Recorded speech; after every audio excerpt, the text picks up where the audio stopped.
दोस्तों, स्वागत है आपका आपके अपने YouTube channel Kabir paramedical classes के ऑनलाइन प्लेटफॉर्म पर। और दोस्तों, जैसा कि आप सभी को पता है, अपन ने DMLT BMLT का एक नया बैच स्टार्ट कर चुके हैं और अपन ने लास्ट लेक्चर में बात करी थी method of blood sample collection की। और आज की क्लास में हम डिस्कस करेंगे एंटीकोगुलेंट के बारे में। सबसे पहले देखेंगे कि एंटीकोगुलेंट क्या होता है, इसका मीन क्या होता है, फिर बात करेंगे इंट्रोडक्शन की और फिर इसके क्या क्या यूज होते हैं और कितने टाइप होते हैं। तो देखिए दोस्तों, सबसे पहले बात करते हैं एंटीकोगुलेंट। और एंटीकोगुलेंट का मतलब क्या होता है। देखो, एंटी का मतलब होता है के विरुद्ध।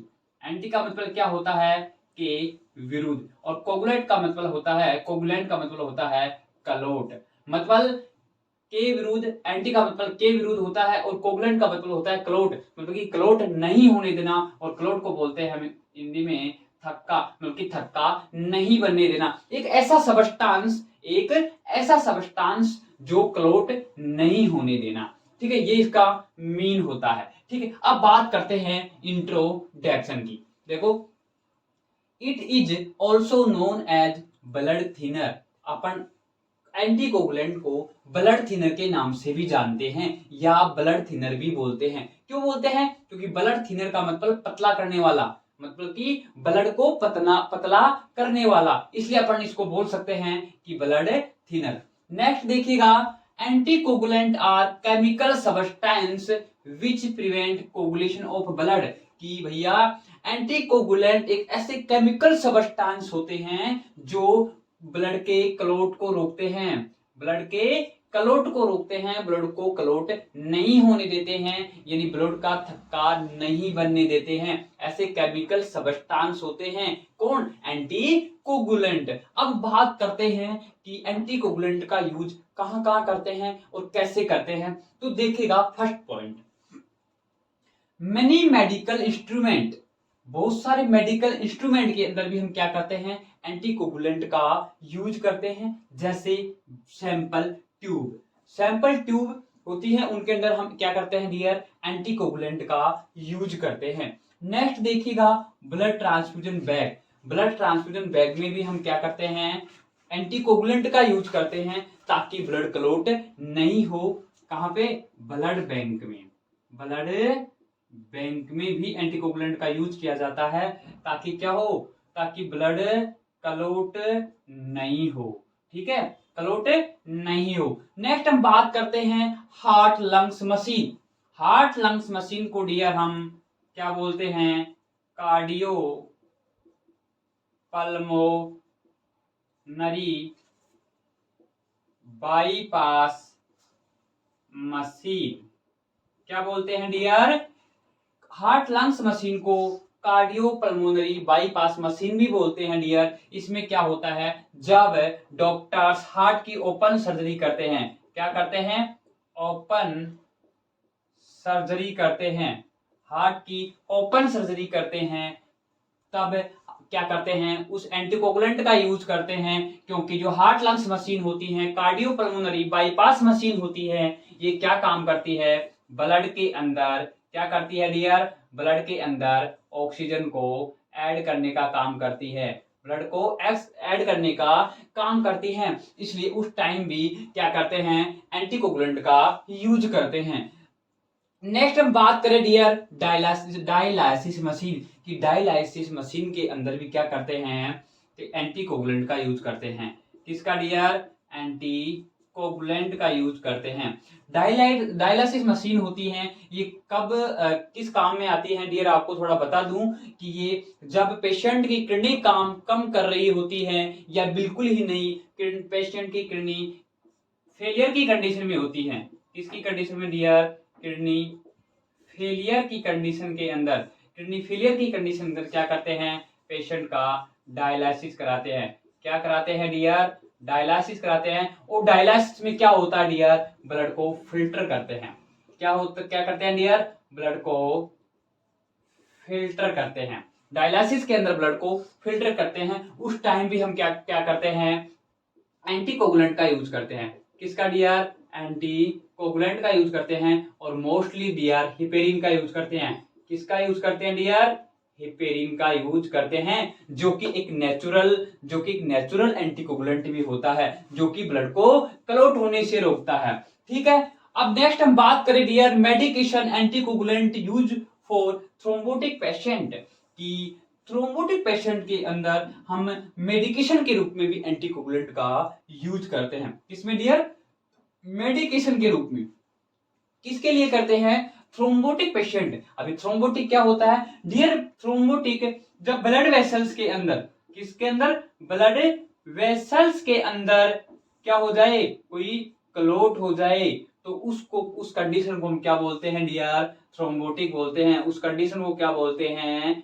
थ्रोम्बोटिक बोलते हैं। और इस थ्रोम्बोटिक की कंडीशन में ही, इस थ्रोम्बोटिक कंडीशन के पेशेंट में हम किसका यूज करते हैं? एंटीकोगुलेंट का, जो कि मेडिकेशन के रूप में देते हैं। तो ये थे हमारे यूज ऑफ एंटीकोगुलेंट। अब बात करेंगे डियर टाइप ऑफ एंटीकोगुलेंट की, कि एंटीकोगुलेंट के कितने टाइप होते हैं। सबसे पहले बात करेंगे ईडीटीए की। ईडीटीए की फुल फॉर्म होती है इथाइलिन डाइएमीन ट्रेटा एसिटिक एसिड। क्या होती है? Ethylene diamine tetra acetic acid होती है। नेक्स्ट हम बात करेंगे अमोनियम एंड पोटेशियम ऑक्जिलेट की। ठीक है डियर। नेक्स्ट हम बात करेंगे ट्राइसोडियम साइट्रेट की। ठीक है। नेक्स्ट बात करेंगे हेपेरिन की, जो कि हेपेरिन क्या होता है? एक नेचुरल एंटीकोगुलेंट भी होता है। क्या होता है डियर? नेचुरल एंटीकोगुलेंट भी होता है, जो हमारी बॉडी में ऑलरेडी क्या होता है? प्रेजेंट होता है। ठीक है। उसके बाद में हम बात करेंगे सोडियम फ्लोराइड की, जो जो किसके लिए यूज करते हैं? जो ग्लूकोज के लिए यूज करते हैं, ग्लूकोज का लेवल के डिटेक्शन के लिए यूज करते हैं। उसके बाद में हम बात करेंगे डियर एसीडी। एसीडी का मतलब एसिड साइट्रेट डेक्सट्रोज, जो कि मोस्टली कहाँ यूज लिया जाता है? ब्लड बैंक में। ब्लड बैंक में मोस्टली जिसका यूज करते हैं। तो ये थे टाइप। अब हम डिटेल वाइज हर एक टॉपिक को डिटेल से पढ़ेंगे। तो सबसे पहले हेडिंग लगाइएगा ईडीटीए। तो डियर अब बात करते हैं ईडीटीए की, कि ईडीटीए एंटीकोगुलेंट के बारे में बात करते हैं। ईडीटीए की फुल फॉर्म होती है ethylene diamine tetra acetic acid. ठीक है। देखिए, in EDTA sodium and potassium are powerful anticoagulant. कि ईडीटीए के अंदर जो ईडीटी एंटीकोगुलेंट होता है, उसमें सोडियम और पोटेशियम क्या होते हैं? पावरफुल एंटीकोगुलेंट होते हैं। ठीक है। नेक्स्ट पॉइंट देखिएगा चेलेटिंग इफेक्ट ऑन कैल्शियम। देखिए डियर, जो कैल्शियम होता है ये क्या होता है? ये क्लोटिंग फैक्टर होता है। क्या होता है डियर? क्लोटिंग फैक्टर होता है। क्लोटिंग फैक्टर होता है। ये कहाँ प्रेजेंट होता है? हमारे ब्लड में प्रेजेंट होता है। कहाँ प्रेजेंट होता है डियर? ब्लड के अंदर प्रेजेंट होता है। ये कैल्शियम को ईडीटीए क्या करता है? चैलेटिंग इफेक्ट दिखाता है। मतलब ईडीटीए कैल्शियम को क्या कर लेता है डियर? बाइंड कर लेता है। ईडीटीए कैल्शियम को क्या कर लेता है डियर? बाइंड कर लेता है। क्या कर लेता है? बाइंड कर लेता है। और कैल्शियम हमारे ब्लड में प्रेजेंट एक क्लोटिंग फैक्टर होता है, जो कि ब्लड को क्लोट करने के लिए हेल्पफुल होता है। अब ईडीटीए कैल्शियम को बाइंड कर लेता है, इसलिए कैल्शियम ब्लड को क्लोट नहीं कर पाता है। इसलिए क्या होता है? चैलेटिंग इफेक्ट होता है ऑन कैल्शियम पर, यानी कैल्शियम को बाइंड कर लेता है, जो कि क्लोटिंग फैक्टर होता है, हमारे ब्लड में प्रेजेंट होता है। ठीक है। नेक्स्ट हम बात करते हैं preserve cellular component better than oxalate, कि ये प्रिजर्व सेलुलर कंपोनेंट होता है बेटर, यानी ये जो कंपोनेंट होता है ये प्रिजर्व करने के लिए किसको? सेलुलर पार्ट को बेटर होता है, अच्छा होता है, किसकी तुलना में? एज कंपेयर टू ऑक्जिलेट की तुलना में। ठीक है। अब बात कर लेते हैं डियर इसके यूजेज की, कि इसके यूजेज क्या क्या होते हैं, कहाँ कहाँ इसका यूज करते हैं ईडीटी का। देखिएगा, ईडीटी का यूज सीबीसी में हम करते हैं। कंप्लीट ब्लड काउंट, जब हम कंप्लीट ब्लड काउंट करते हैं तो किसका यूज करते हैं डियर? ईडीटी का यूज करते हैं, ताकि हमारा ब्लड क्लॉट नहीं हो, ब्लड क्लॉटिंग को प्रिवेंट करने के लिए। ठीक है। अब सीबीसी के अंदर जैसे आरबीसी काउंट है, डब्ल्यूबीसी काउंट है, प्लेटलेट्स काउंट है, आरबीसी इंडिसेज हैं और पीसीबी है, या फिर इसको एससीटी भी बोलते हैं, पैक्ड सेल वॉल्यूम और हेमेटोक्रीट। ठीक है, नेक्स्ट की बात करें, नेक्स्ट पॉइंट की, it is not used for coagulation test.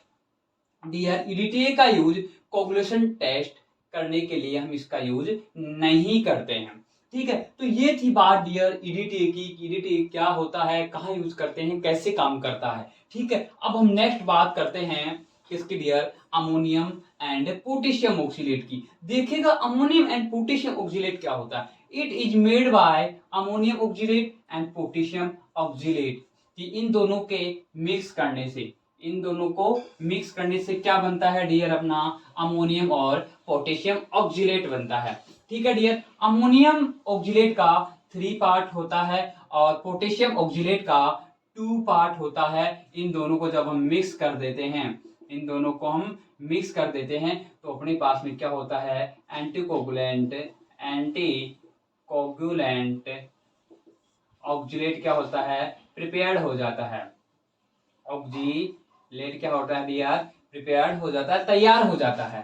ठीक है, अब अपन इसके यूज की बात करें कि इसका यूज बायोकेमिस्ट्री के अंदर और हेमेटोलॉजी के अंदर करते हैं या किया जाता है। ठीक है डियर, अब हम नेक्स्ट बात करते हैं ट्राइसोडियम साइट्रेट की, कि ट्राइसोडियम साइट्रेट कैसे काम करता है और क्या होता है। देखिएगा, it is effect as chelating on calcium.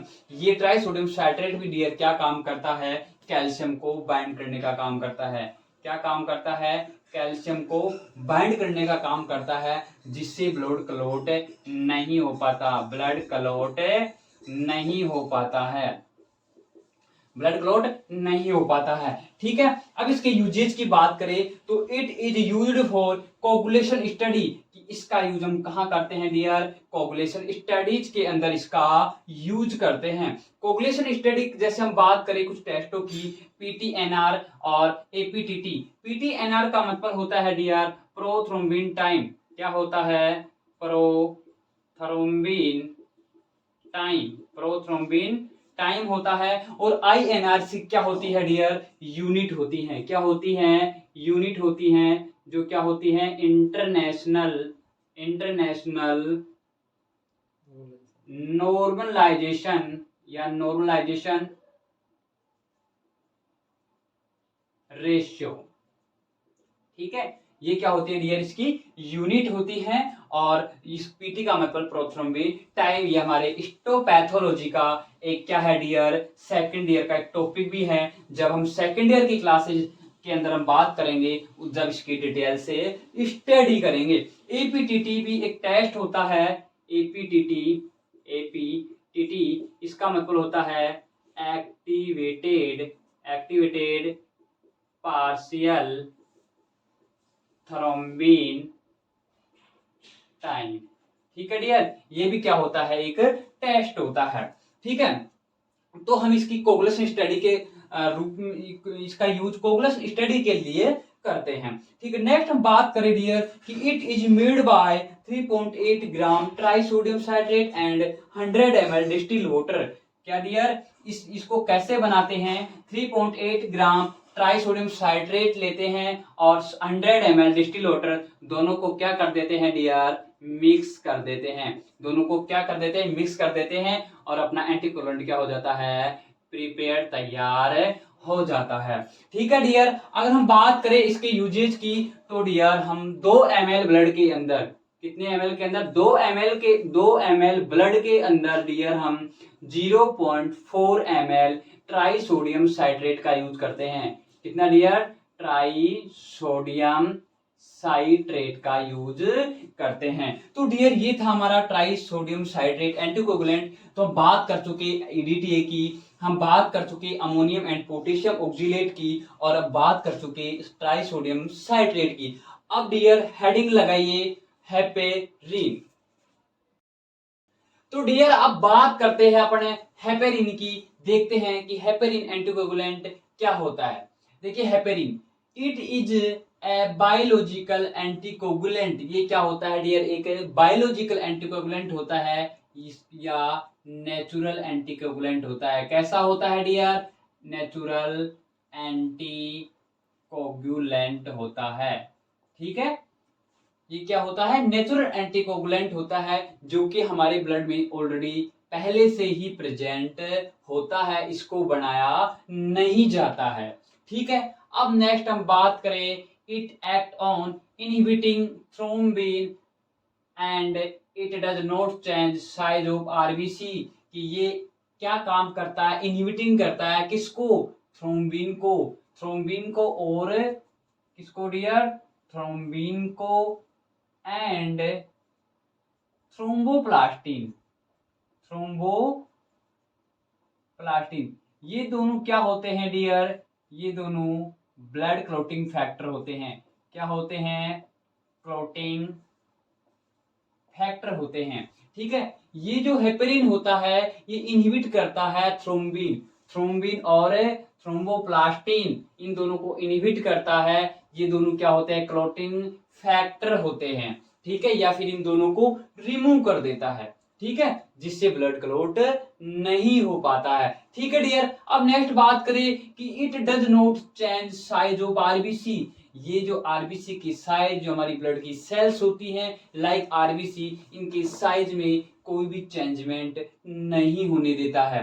ठीक है डियर, अब बात करें इसके यूजेज की, कि यूज ऑफ हेपेरिन, कि हेपेरिन के यूज क्या होते हैं dear, osmotic fragility, osmotic fragility के अंदर भी हम क्या करते हैं, हेपेरिन का यूज करते हैं। और टीबी मतलब कि ट्यूबरकुलोसिस, टीबी का मतलब है ट्यूबरकुलोसिस। ठीक है, ट्यूबरकुलोसिस के अंदर भी हम क्या करते हैं, हेपेरिन का यूज करते हैं। ठीक है डियर, तो ये था हमारा हेपेरिन, जो कि बायोलॉजिकल होता है, नेचुरल होता है, हमारे ब्लड में नेचुरली प्रेजेंट होता है। ठीक है, नेक्स्ट हम बात करें सोडियम फ्लोराइड की। अब देखिए sodium fluoride, it is a weak anticoagulant, ये क्या होता है, एक वीक एंटीकोगुलेंट होता है। नेक्स्ट हम बात करें, इट इज प्रिवेंट ग्लाइकोलाइसिस, ये ग्लाइकोलाइसिस की प्रोसेस को रोकता है। क्या करता है, प्रिवेंट करता है ग्लाइकोलाइसिस की प्रोसेस को बाय इनहिबिटिंग, इनहिबिट करता है द एंजाइम, एंजाइम को, एंजाइम सिस्टम को इन्वॉल्वड इन ग्लाइकोलाइसिस, जो ग्लाइकोलाइसिस सिस्टम में इन्वॉल्व होते हैं, शामिल होते हैं, उनको इनहिबिटिंग करता है। ग्लाइकोलाइसिस का मतलब डियर बता दें कि ग्लाइकोलाइसिस, ग्लाइकोलाइसिस का मतलब होता है ग्लूकोज का ब्रेकडाउन, ब्रेकडाउन ऑफ ग्लूकोज, यानी कि डियर ग्लूकोज का टूटना और क्या होना, सिंथेसिस ऑफ एटीपी, एटीपी बनाना या फिर एनर्जी का प्रोडक्शन करना, एनर्जी का प्रोडक्शन करना। ठीक है डियर, क्या करना, ग्लाइकोलाइसिस का मतलब होता है break down of glucose, glucose का टूटना, और सिंथेसिस ऑफ एटीपी, एटीपी का बनना या एनर्जी का प्रोडक्शन होना, ये क्या होता है, अपने ग्लाइकोलाइसिस का मतलब होता है। तो सोडियम फ्लोराइड एक एंटीकोगुलेंट होता है, जो क्या करता है, ग्लाइकोलाइसिस की प्रोसेस को रोकता है, यानी ग्लूकोज के टूटने की दर को रोकता है। कौन से एंजाइम को इनहिबिट करके, जो एंजाइम ग्लाइकोलाइसिस की प्रोसेस में इन्वॉल्व होते हैं, शामिल होते हैं। ठीक है डियर, नेक्स्ट हम बात करते हैं, it is combination of potassium oxalate, कि ये जो किससे मिलकर बना होता है, इसका जो कॉम्बिनेशन होता है वो पोटेशियम ऑक्जिलेट होता है। ठीक है डियर, बात करें कि 1 पार्ट ऑफ सोडियम फ्लोराइड और 3rd part of potassium oxalate, इनको जब हम मिक्स कर देते हैं, इनको मिक्स कर देते हैं तो हमारे पास में कौन सा एंटीकोगुलेंट बन जाता है, एंटीकोगुलेंट बन जाता है सोडियम फ्लोराइड, जो कि 1 पार्ट सोडियम फ्लोराइड का लेते हैं, 3rd पार्ट पोटेशियम ऑक्जिलेट का लेते हैं। ठीक है डियर, नेक्स्ट बात करते हैं 8 mg milligram of this powder used to collect 2 to 3 ml of blood, कि 2 से 3 ml ऑफ ब्लड के अंदर हम 8 mg पाउडर के अंदर हम 2 to 3 ml of blood collect कर सकते हैं। ठीक है, अब इसके यूज की बात कर ले कि सोडियम फ्लोराइड का यूज किसके लिए करते हैं, तो डियर बता दे, इसका यूज ब्लड ग्लूकोज डिटेक्शन के लिए करते हैं। किसके लिए, ब्लड ग्लूकोज डिटेक्शन के लिए करते हैं, हमारे ब्लड के अंदर ग्लूकोज की क्वांटिटी को मेजर करने के लिए किया जाता है। ठीक है, नेक्स्ट हम बात करते हैं एसिडी एसिड साइट्रेट डेक्सट्रोज। ये क्या होता है, ये भी एक एंटीकोगुलेंट होता है डियर, ठीक है। It is most commonly used in blood bag for preservation, कि इसका यूज कहाँ किया जाता है डियर, ब्लड बैंक में। कहाँ किया जाता है, ब्लड बैंक। और ब्लड बैंक क्या होता है, ब्लड बैंक एक वह सेंटर होता है जहां ब्लड को प्रिजर्व किया जाता है, इकट्ठा किया जाता है, ठीक है। नेक्स्ट हम बात करते हैं, it is a good anticoagulant for enzymatic study, कि इसका जो ये जो गुड एंटीकोगुलेंट होता है एंजाइमेटिक स्टडी के लिए, ठीक है। नेक्स्ट हम बात करते हैं, it is useful in haemolytic process, ये हीमोलाइटिक प्रोसेस के लिए क्या होता है, यूजफुल होता है। यानी कि हमारी आरबीसी को क्या रखता है, आरबीसी जो सेल्स होती हैं उसको क्या रखता है डियर, प्रिजर्व रखता है। क्या रखता है, प्रिजर्व रखता है, उसके लिए हेल्पफुल होता है, ठीक है। नेक्स्ट हम बात करते हैं कि 1 ml ACD sufficient for 4 ml of blood, कि 4 ml ऑफ ब्लड के अंदर क्या कितना लेते हैं, 1 ml ऑफ एसिडी एंटीकोगुलेंट का हम यूज करते हैं। तो ठीक है डियर, ये था हमारा एंटीकोगुलेंट, और यहाँ एंटीकोगुलेंट कंप्लीट होता है।